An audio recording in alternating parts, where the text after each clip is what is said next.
Alors, les inventions littéraires, quelles sont les deux choses que je retiens du travail d'Apollinaire? Qu'est-ce qui fait qu'il est qualifié comme étant un poète moderne et puis quelqu'un qu'on devrait remarquer dans les anthologies? Donc, on va regarder ça dans notre tableau. Donc, ici, comme ça, on s'en va dans les inventions littéraires. Donc, première chose qu'on remarque, c'est que, ici comme ça, est-ce que ça va bien? Oui, super. Donc, dans son travail, on remarque qu'il a fait une chose, et puis là, c'est un tout petit clin d'œil à notre capsule linguistique. Qu'est-ce qu'il a fait, lui? Il a effacé la ponctuation de ses poèmes. On regarde qu'est-ce que ça donne. Donc ici, on a une plaque qui est posée sous le pont Mirabeau à Paris. Et puis, le poème, c'est le pont Mirabeau d'Apollinaire. Et puis, regardez la première strophe du poème. Sous le pont Mirabeau coule la Seine, et nos amours, faut-il qu'ils m'en souviennent, la joie venait toujours après la peine. Vienne la nuit, sonne l'heure, les jours s'en vont, je demeure.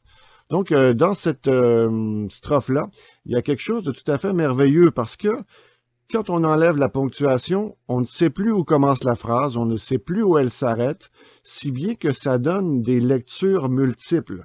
On regarde les lectures multiples possibles dans cette strophe. Donc, on pourrait lire d'abord « Sous le pont Mirabeau coule la Seine, point ». Mais on pourrait lire aussi « Sous le pont Mirabeau coule la Seine et nos amours, point ».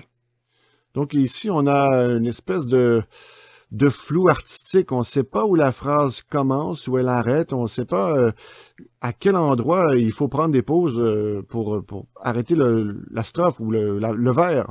Donc, ce sont des lectures multiples et un peu à l'image de Picasso. On sait qu'Apollinaire était un ami proche de Picasso et puis Picasso, il a entre autres peint les Demoiselles d'Avignon et puis là, il y avait toutes sortes de formes. Il y avait sa période cubiste, si bien qu'on pourrait dire qu'Apollinaire, en quelque sorte, a amené en littérature le cubisme littéraire parce que ces phrases ont toutes sortes d'aspects, toutes sortes d'angles.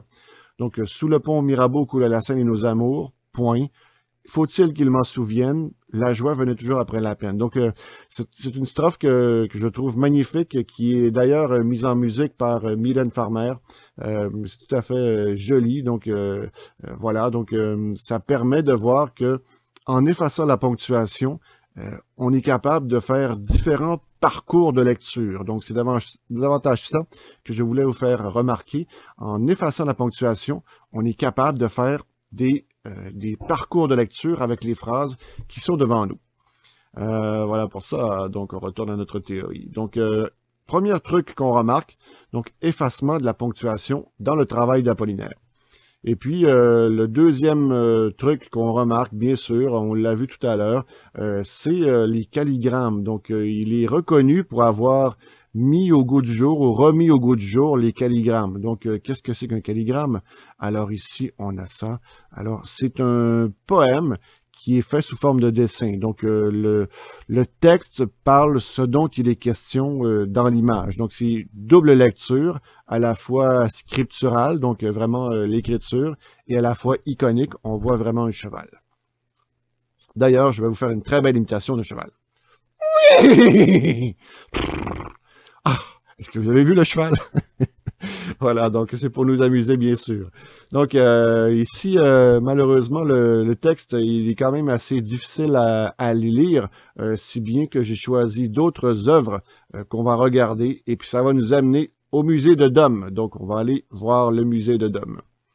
Donc, ici, comme ça. Alors, je vous amène au musée des calligrammes. Donc, qu'est-ce qu'on a? On a trois calligrammes ici. Le deuxième, il est d'Apollinaire, et puis le troisième, il est de mes anciennes élèves. Donc, on regarde le premier calligramme. Il est tout à fait chouette. Je le trouve vraiment merveilleux parce que il permet des lectures possibles.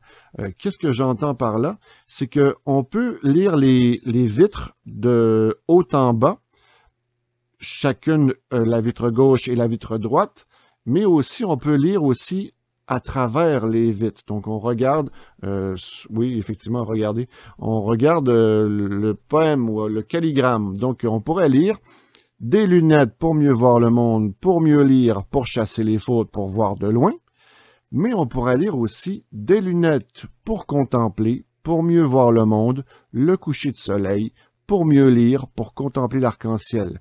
Donc, c'est un poème que je trouve très joli parce que il permet des parcours de lecture merveilleux. Donc, on peut se perdre dans le poème à la lumière de ce qu'on avait tout à l'heure dans le pont Mirabeau, avec des phrases, ou des vers, devrais-je dire, sans ponctuation. Donc, voilà pour notre premier poème. Donc, c'est un calligramme que je trouve vraiment joli. Et puis, bien sûr, le calligramme parle de l'image qu'il présente. Donc, le texte parle des lunettes et le poème est fait sous forme de lunettes.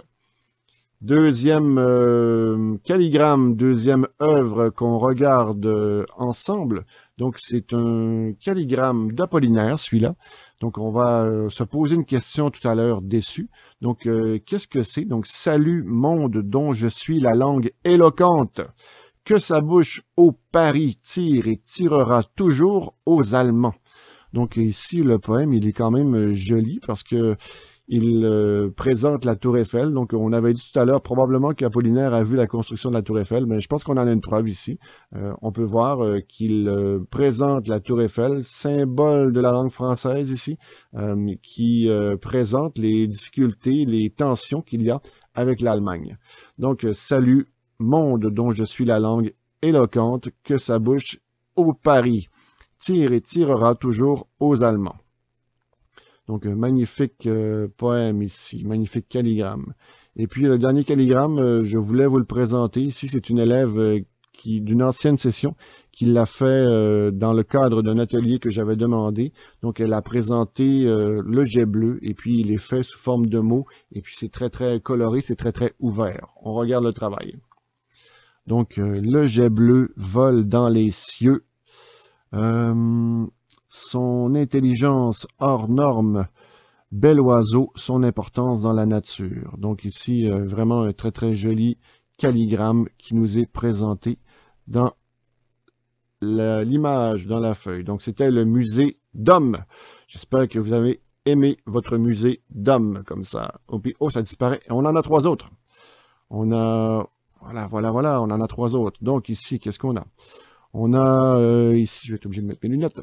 Donc, on nous présente une chandelle dans une cloche de verre. Alors, au travers des esprits pour guider ma vie, blablabla. Donc, c'est très joli. Donc, il y a un peu de dessin, un peu de poésie, un peu de calligramme aussi. C'est une magnifique œuvre qu'une élève a fait pour moi. Qu'est-ce qu'il y a d'autre? Qu'est-ce qu'il y a d'autre? Qu'est-ce qu'il y a d'autre? Ici, c'est un de mes favoris aussi, très joli. Le chat fripon, j'ai l'estomac dans les talons. Vite une souris dodue, un poisson moustachu ou avec un petit pâté avec un bol de lait. Voilà, donc si tu me chatouilles les moustaches, chapristi! Chapristi! Miaou!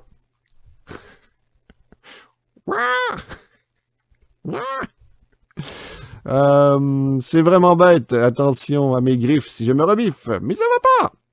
Voilà, donc un petit chat dans notre musée de Dôme. Et puis le dernier, c'est un calligramme aussi qu'avait fait un élève pour moi.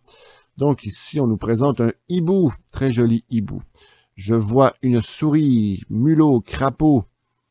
Dans mes griffes, rien ne m'échappe. Voilà, absolument tous les bruits. Je suis aussi rapide que l'éclair. Donc voilà pour notre magnifique hibou avec ses magnifiques yeux. Voilà, donc voilà, c'était le musée de Dôme. J'espère que les calligrammes vous ont plu. On va prendre une petite pause et on s'en va regarder l'atelier de la semaine que vous connaissez déjà. Et on va aller se poser une question. On va aller lire le poème Tour Eiffel de Guillaume Apollinaire. On va se poser une question dessus pour terminer notre rencontre. À tout à l'heure. Bye bye. Alors, dernière partie de notre rencontre de ce matin ou de ce soir peut-être, ou de cette nuit peut-être, on ne sait pas.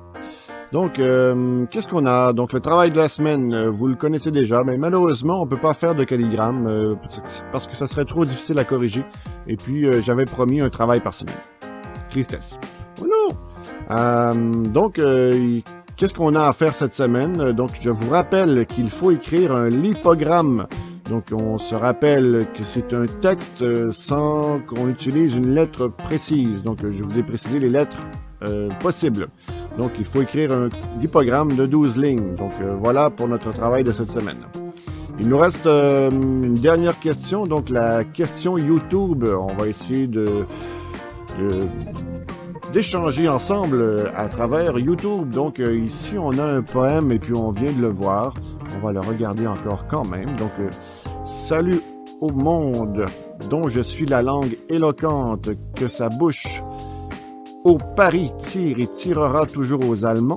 Donc ici, c'est un calligramme qui présente la Tour Eiffel. Donc le cours littérature imaginaire demande qu'on se pose certaines questions. Et puis l'une d'entre elles, c'est de savoir, est-ce que vous êtes capable, s'il vous plaît, de trouver quel serait le réel, quel serait le langage et quel serait l'imaginaire. Donc on va essayer de l'appliquer à ce calligramme. Donc selon vous, ce serait quoi le réel de ce poème-là? Ce serait quoi le langage? Dans quel langage c'est écrit?